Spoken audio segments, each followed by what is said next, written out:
আসসালামু আলাইকুম। সেনাপ্রধান জেনারেল ওয়াকারুজ্জামানের উপরে মানুষের যে আস্থা ছিল সেখানে খানিকটা হলেও চির ধরেছে, এটি সত্য কথা। কিন্তু এর চেয়েও চরম সত্য কথা, সেনাপ্রধান প্রায় 5 মাস আগে যে আশঙ্কার কথা আমাদেরকে শুনিয়েছিলেন, যে সন্দেহ সংশয় প্রকাশ করেছিলেন, সম্ভবত বাংলাদেশ সেই ভয়ঙ্কর দিকে যেতে চলেছে। আমাদের সবাই নিশ্চয় মনে আছে, গত 25শে ফেব্রুয়ারি পিলখানা ট্র্যাজেডি দিবসে রাজধানীতে রাওয়া ক্লাবের একটি অনুষ্ঠানে তিনি মন্তব্য করেছিলেন, নিজেরা কাদা ছুড়াছুড়ি, মারামারি ও কাটাকাটি করলে দেশ ও জাতির স্বাধীনতার সার্বভৌমত্ব বিপন্ন হবে। আমি আপনাদের সতর্ক করে দিচ্ছি, পরে বলবেন যে সতর্ক করিনি। তিনি সতর্ক করেছিলেন। এই মুহূর্তে বাংলাদেশে যে একটা ঘনঘোর অন্ধকার আমাদের উপরে জেঁকে বসেছে, এটা নিশ্চয়ই আরো নিকষ কালো হবে। গত প্রায় 1 বছর ধরে যা চলছে, ডক্টর ইউনূস সরকার আসার পর থেকে, তা তো দেশের একটা অগ্রযাত্রার পথে যে সূচকগুলো আমাদের সামনে থাকে তার কোনোটাই তো ইতিবাচক নয়। আওয়ামী লীগ এমনিতেই মাইনাস হয়ে গেছে, এখন বিএনপিকে মাইনাস করার জোর প্রচেষ্টা, সেই ষড়যন্ত্র চলছেই। এবং 111-এর সময় যে -2 ফর্মুলার কথা আমরা জানতাম, সেটি ছিল 2 দলের 2 নেত্রীকে মাইনাস করা। এখন প্রধান বৃহৎ 2 রাজনৈতিক দলকে মাইনাস করা। বৃহৎ 2 রাজনৈতিক দলকে মাইনাস করার মাধ্যমে যদি কোনো ধরনের শুভ শক্তির সূচনা ঘটত, আমাদের মেনে নিতে কোনো সমস্যা ছিল না। কিন্তু কি দেখতে পাচ্ছি আমরা? আক্রমণ পাল্টা আক্রমণ তো চলছেই।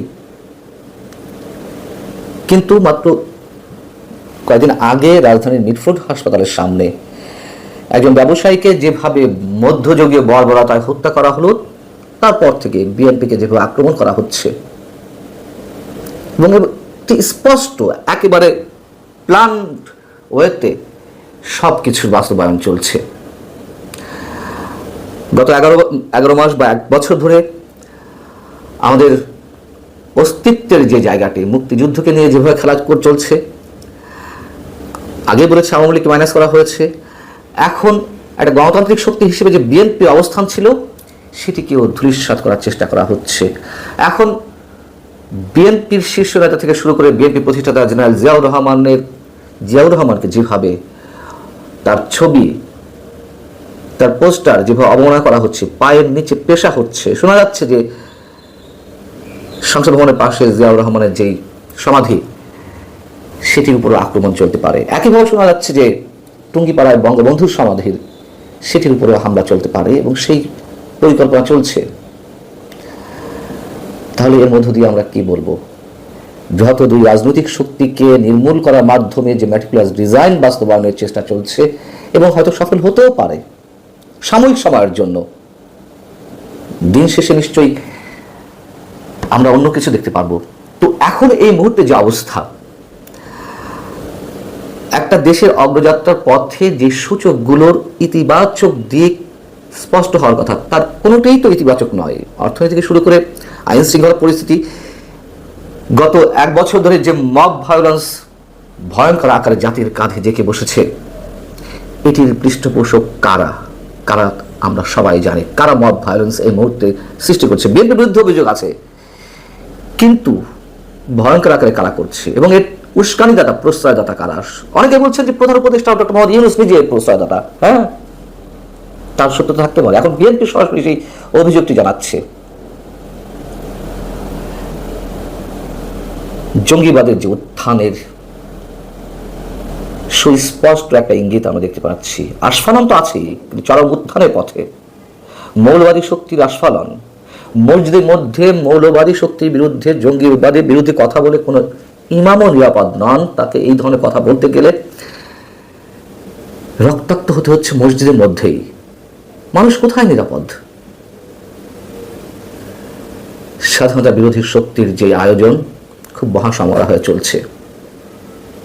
অতএব এর পরের স্টেজ নিশ্চয়ই আমাদের স্বাধীনতা সার্বভৌমত্ব বিপন্ন হওয়ার আশঙ্কার বিষয়টি আমরা আনতেই পারি।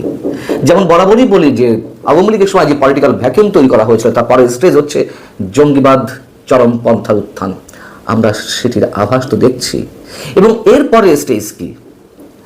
সবাই ঐক্যের কথা বলছে, প্রধান উপদেশ থেকে শুরু করে প্রত্যেক রাজনৈতিক দল, কিন্তু প্রত্যেকের এজেন্ডা অনুযায়ী চলছে।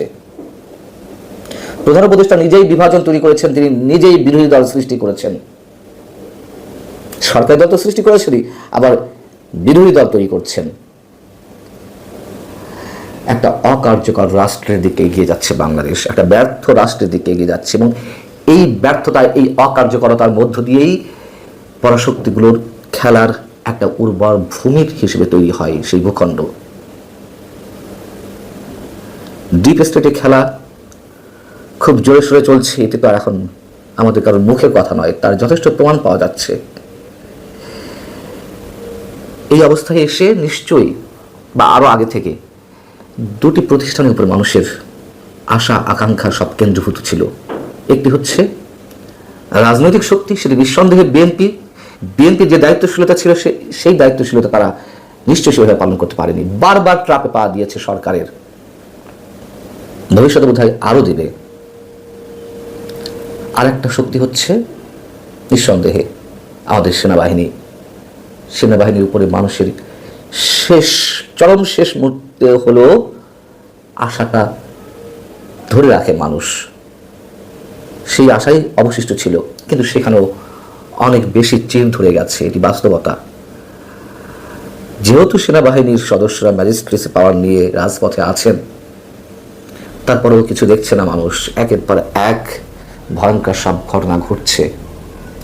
সেনাপ্রধান বিতর্কিত হয়েছেন, এটি সত্য কথা, কিন্তু আমার এখনো বিশ্বাস দেশের স্বার্থে, দেশের সার্বভৌমত্বের স্বার্থে সেনাবাহিনী নিশ্চয়ই তার যথাযথ রোলটি প্লে করবে।